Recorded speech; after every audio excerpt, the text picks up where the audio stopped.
might not ever learn if you don't come and join us someday. And I wanted to tell you about an experience I had, and I wanted to preface it with a quote by Tolstoy. And Tolstoy said, a quote, "Everything I understand because I love." And that started me thinking about love as a methodology for learning. And we need to think about love as a methodology for learning. But when I crossed the line that night, I had a very unexpected experience. I couldn't anticipate it.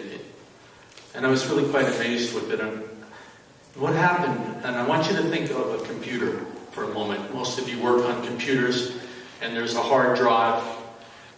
And when you delete a file, you create a space, so many kilobytes or megabytes, depending on the size of the file. And you can fill that space with something else. Well, what I discovered when I crossed the line, what happened, totally unexpected, was that in my own consciousness, that night, for at least a moment, I clicked off a file in my mind, and that file was fear.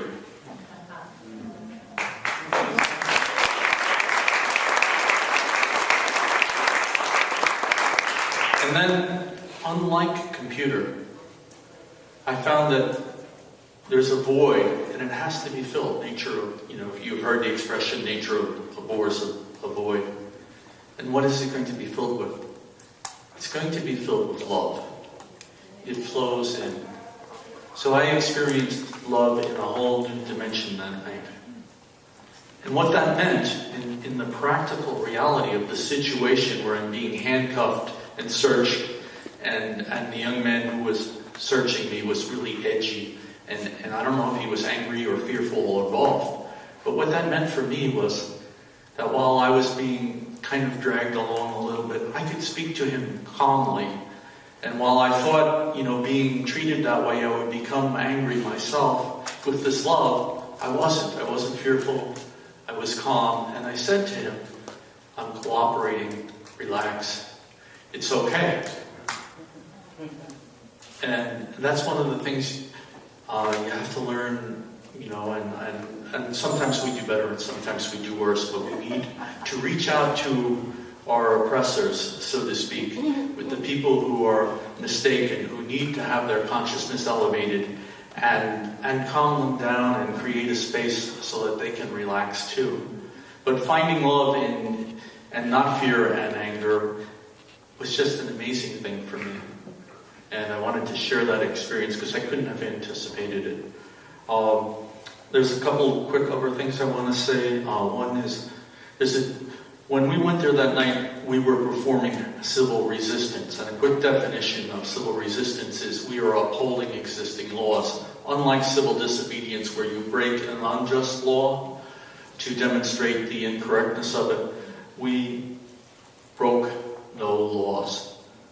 We went there to uphold the law, to inform the base commander that they, in fact, were in violation of their obligations to the Nuclear Non-Proliferation Treaty, to Article 6 of the U.S. Constitution, to the Nuremberg Principles, and also to the UN Charter.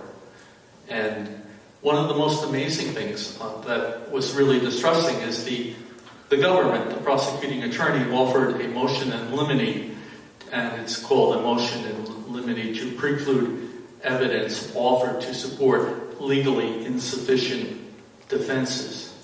And in this motion in limine, they tried to block, as David mentioned earlier, the use of the United States Constitution. Article 6, the Supremacy Clause, where treaties ratified are the law of the land, and everybody who has sworn an oath to the Constitution has to obey it. So as a serviceman, as a former member of the United States Marine Corps, imagine how I felt when I'm being denied by my own government the use of the United States Constitution to defend myself. I am outraged. This is inexcusable. And when you look at the title, Preclude Evidence to Support Legally Insufficient Defenses, you can see that's specious and disingenuous, because if we were using insufficient defenses, wouldn't the government have an easy victory? So we need to very much stand up for the Constitution of the United States and the rights and the amendments.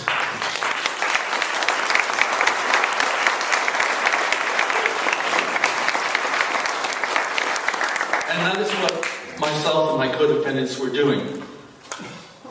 We were standing up for the Constitution, but more than that, we were, in a way that, again, that I couldn't articulate before this experience, we were expressing love to all of humanity, and in particular to the airmen and women on that base.